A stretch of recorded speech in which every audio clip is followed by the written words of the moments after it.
মুস্তাকিমের পথে আমাদেরকে অনুকরণ চলার তৌফিক দান করো। বলেন সুবহানাল্লাহ। তাহলে আমরা যদি আল্লাহ রাব্বুল আলামিনের প্রতি ঈমান আনি এবং তার রাসূলের উপরে ঈমান আনি, তারপরে যদি আমরা ওই কোরআনকে পরিপূর্ণভাবে অনুকরণ করি, তাহলেই কি আমাদের জন্য সিরাতুল মুস্তাকিমের পথ আমাদের জন্য বুলন্দ হয়ে যাবে, ঠিক কি না?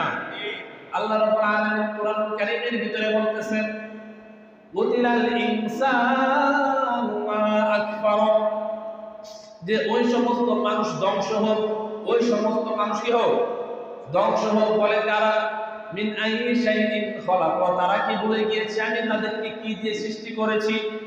আল্লাহ রাব্বুল আলামিন সূরা আবাসার মধ্যে বলতেছে যে ওই সমস্ত মানুষ ধ্বংস হোক, তারা কি ভুলে গিয়েছে আমি তাদেরকে কি দিয়ে সৃষ্টি করেছি?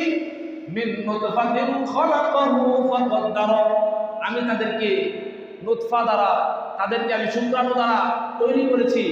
আর তারা কি আমার এই শুক্রকে ভুলে গিয়েছে? আল্লাহ রাব্বুল আলামিন ডাক দিয়ে বলতেছে, বলে কি কোন শ্রেণীর মানুষদেরকে ডাক দিয়ে বলতেছে? আমি কয়েকদিন আগে একটি হাদিস বর্ণনা করেছিলাম, যে হাদিসের মধ্যে আজকেও এই হাদিসটি বর্ণনা করেছি, যে আউফ ইবনে মালিক রাদিয়াল্লাহু তাআলা আনহু, হ্যাঁ, উনি বলতেছেন যে আমি রাসূলুল্লাহ সাল্লাল্লাহু আলাইহি ওয়াসাল্লামকে জানাজার নামাজের পরে অনুসরণ এবং দোয়া করতে দেখেছি মাইয়াতের জন্য। কিসের পরে? জানাজার নামাজের পরে আমি নবী সাল্লাল্লাহু আলাইহি ওয়াসাল্লামকে দোয়া করতে দেখেছি এবং ফাহাফিজতু, আমি ওই দোয়াটা মুখস্থ করে গেছি। বলেন সুবহানাল্লাহ। মুসলিম শরীফের 2121 নম্বর হাদিস। মুসলিম শরীফের কত নম্বর হাদিস? 2121 নম্বর হাদিস। এখন বলতেছে যে আমি নবী সাল্লাল্লাহু আলাইহি ওয়াসাল্লামকে অনুসরণ করতে দেখেছি, এই দোয়া করতে দেখেছি, যে নবী সাল্লাল্লাহু আলাইহি ওয়াসাল্লাম জানাজার নামাজের পরে, হ্যাঁ, সম্মিলিতভাবে উনি দোয়া করেছেন। এখন এই হাদিসটা বলার পরে যে অনেক ধরনের আলেম অনেকভাবে অনেক কথা বলে, অনেক ধরনের আলেম অনেকভাবে অনেক কথা কি বলে। এখন আলেমদের কথা শুনবেন না আল্লাহর কথা শুনবেন? আলেমদের কথা শুনবেন না নবীর কথা শুনবেন? আলেম আমি বলি আমার কথা কোনো শোনার দরকার নাই। হাদিসের মধ্যে যাহা আছে সাহাবা ইকরাম যেই বিষয়টা ফলো করেছেন, যেই বিষয়টা অনুকরণ করেছেন, ওই বিষয়টাকে আপনারা অনুকরণ করেন, ঠিক কি না? কেন? মোল্লাদের ভিতরে বেজাল আছে। মোল্লাদের ভিতরে কি আছে?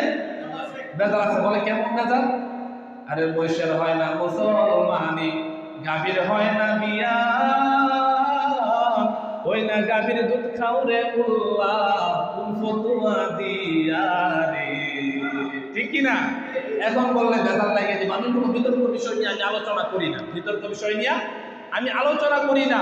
যে বুখারী শরীফের মধ্যে একটি হাদিস এসেছে, এই হাদিসের মধ্যে বলছেন যে আনাস قال رسول الله صلى الله عليه وسلم ان العبد اذا وضع في قبره وتولى عنه اصحابه انه لا يسمع قرع بعاله। বলেন না সুবহানাল্লাহ। যে আনাস রাদিয়াল্লাহু তাআলা আনহু ইরশাদ করতেছে যে নবী সাল্লাল্লাহু আলাইহি ওয়াসাল্লাম বলেছেন যে তোমরা যখন কবরের মধ্যে একটা মুর্দাকে দাফন কাফন করো, দাফন কাফন করার পরে তার উপরে যখন মাটি চাপা দিয়ে তোমরা চলে যাও, তখন তোমাদের ওই কবরের যে তোমরা যে হাইটা হাইটা বাসার মধ্যে চলে যাও, ওই কবরের তোমাদের পায়ের আওয়াজ ওই কবরবাসী শুনতে পায়। বলেন না সুবহানাল্লাহ। আমরা যদি বলে দিই যে নবী রাসূলরা ওলিয়া উলিয়ারা কবরের মধ্যে জিন্দা, তাহলে অনেক ধরনের ফতোয়া আসতে পারে, অনেক ধরনের ফতোয়া এসেও যায়। কিন্তু এইখানে একবারে বুখারী শরীফের সহিহ হাদিস কিতাবুল জানাজার মধ্যে এসেছে যে আনাস রাদিয়াল্লাহু তাআলা আনহু বলেছেন যে তোমরা যখন কবর দিয়ে তোমরা চলে যাও, তোমাদের পায়ের আওয়াজ ওই কবরবাসী শুনতে পায়। বলেন না সুবহানাল্লাহ। তখন যে আনাস রাদিয়াল্লাহু তাআলা আনহু আরো ইরশাদ করেন যে আতাহু মালাকানে, তখন দুইজন ফেরেশতা আসে। কয়জন ফেরেশতা? দুইজন ফেরেশতা। যে দুইজন ফেরেশতার নাম কি? মুনকার এবং নাকির। মুনকার এবং নাকির। ফায়াকউদানিহি ফায়াকুলানি মা কুনতা তাকুলু ফি হাদা আর-রাজুলি মুহাম্মাদিন সাল্লাল্লাহু আলাইহি ওয়াসাল্লাম।